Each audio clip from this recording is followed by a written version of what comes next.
Hola amigos de YouTube, bienvenidos a otro vídeo de C. Carrión Márquez sobre medicina. Hoy os traigo un vídeo sobre la esquizofrenia. Y bueno, como siempre, vamos a ir viendo las cosas paso por paso, como veis aquí, con numeritos para que no os perdáis. Así que simplemente seguid los números y vamos a ello. Bueno, ¿qué es la esquizofrenia? La esquizofrenia es una enfermedad psicótica de curso deteriorante que se caracteriza por alteraciones en el curso y contenido del pensamiento o esferas afectivas, la conducta, el funcionamiento social y personal y el laboral. ¿Vale? Todo esto es lo que va a afectar al sujeto que lo padece. Acerco un poco para que lo veáis. En cuanto a la epidemiología, tenemos que saber que tiene una prevalencia general de un 1% de la población y no existen diferencias significativas entre sexo o cultura. La edad de inicio sí que tiene diferencia. En los hombres ocurre entre los 18 y los 25 años de forma predominante y en las mujeres de 25 a 35 años. La forma de inicio pues tiene dos formas. Una forma aguda, o también llamada episódica, que es un inicio brusco, o la progresiva, o lenta, ¿vale? Que tiene peor pronóstico. Bien, nos venimos a la etiología y las causas.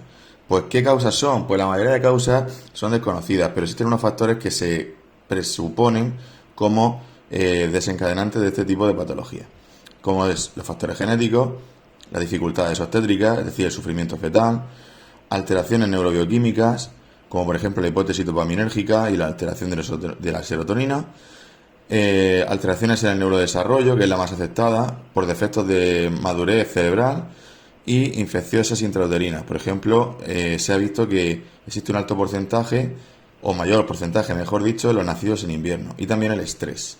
Bien, eso sería la etiología. Si nos venimos a los síntomas, esto es muy importante, preguntas de examen además, tenemos los síntomas positivos y los síntomas negativos. ¿Cuáles son los síntomas positivos? Pues son alucinaciones, delirio, estereotipia, conducta inapropiada, estrafalaria, comportamiento catatónico. Todo esto son síntomas positivos, recordadlo bien. Después tenemos los negativos, que son el deterioro de las relaciones sociales, apatía, abulia, alogia, embotamiento afectivo, aislamiento personal, tipo autismo. Vale. Luego tenemos los cognitivos, que son alteraciones de la atención, de la memoria, de trabajo, velocidad de pensamiento, capacidad de aprendizaje, etcétera. También tenemos los neurológicos menores, como son alteraciones psicomotrices, temblores, marcha alterada, o inestable.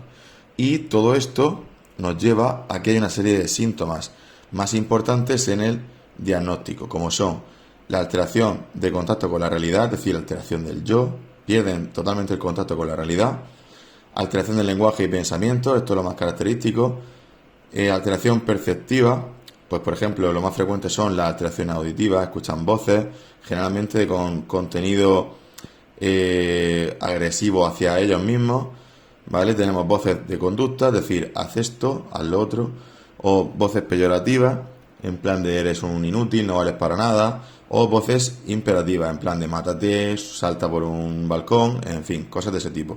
Pero siempre recordad que va a ser generalmente de características negativas.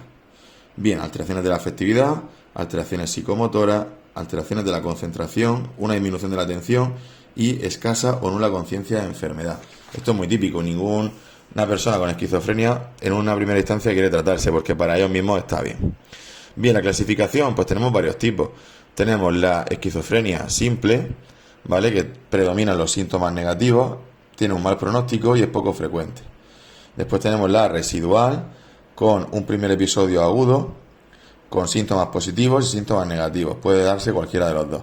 Después tenemos la catatónica, que predomina las alteraciones motoras, por ejemplo la inmovilidad, movimientos estereotipados, ecolalia, ecopraxia, mutismo, negativismo. Un ejemplo muy claro son personas que ante este trastorno se quedan rígidas y no se mueven durante horas.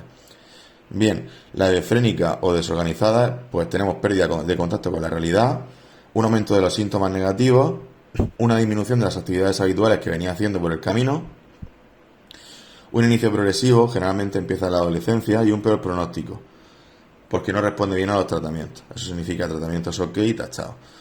Vale, la paranoide, pues tienen delirios, alucinaciones, esta es la más frecuente, tiene mejor pronóstico con los tratamientos habituales y tienen menos síntomas negativos, y suele iniciar con un brote agudo. Entonces, entre la paranoide y la desorganizada, vamos a tener quizá las más frecuentes, las que más se ven. En cuanto al curso clínico, pues tiene 3 fases. Una fase prodrómica, que son meses antes del inicio, pues existen cambios en el estado de ánimo, en las relaciones sociales, en las relaciones personales. Todo esto lleva a una ruptura de la barrera vital. La barrera vital es básicamente lo que venía haciendo el individuo y al romperse, pues pierde todo contacto con la realidad que ya tenía. Luego tenemos la fase psicótica, en la que hay una alteración de la forma, contenido de pensamiento y conducta, que sería esto lo que os digo, la pérdida de barrera. Y duración de psicosis no tratada, es decir, el tiempo desde el inicio de la enfermedad hasta el inicio del tratamiento. Eso se llama tiempo o duración de la psicosis no tratada. Después tenemos una última fase, una última etapa, que es la residual, con sintomatología negativa de deterioro sociolaboral. Pierden el contacto con la realidad, alteran su conducta, se vuelven personas que ya no hacen lo que vienen haciendo ni son quizá socialmente correctos, digámoslo así. No siempre pasa esto. Bien, en cuanto al pronóstico, pues la regla del 1/3. 1/3 se adaptan, es decir, con tratamiento mejoran, 1/3 tienen síntomas negativos y 1/3 tienen síntomas positivos o negativos. Y existe un deterioro social, laboral y personal, como ya decíamos antes. Factores de mal pronóstico, pues un inicio precoz e insidioso, es decir, lento, síntomas negativos, historia familiar de esquizofrenia, que ser hombre, ser soltero, ser divorciado, todas estas connotaciones llevan a una mayor tasa de suicidio, por ejemplo. Aislamiento social y el consumo de tóxicos. Todo esto predispone o empeora la situación. Bien, en cuanto al tratamiento, pues son, como quizá os imaginabais ya, antipsicóticos, sobre todo en la fase aguda de mantenimiento.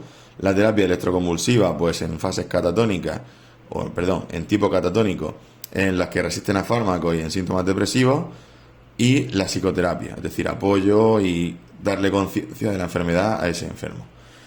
Pues nada, amigos, aquí os dejo este vídeo de la esquizofrenia. Os dejo una visión general por si queréis hacerle captura de pantalla y de la primera página. Como siempre, os dejo mi canal para que lo compartáis. Si os ha gustado el vídeo, por favor no dejéis de hacerlo, me apoyáis muchísimo. Dadle a like, compartid el vídeo en vuestras redes sociales y quedaros para otro vídeo. Un abrazo fuerte y ánimo.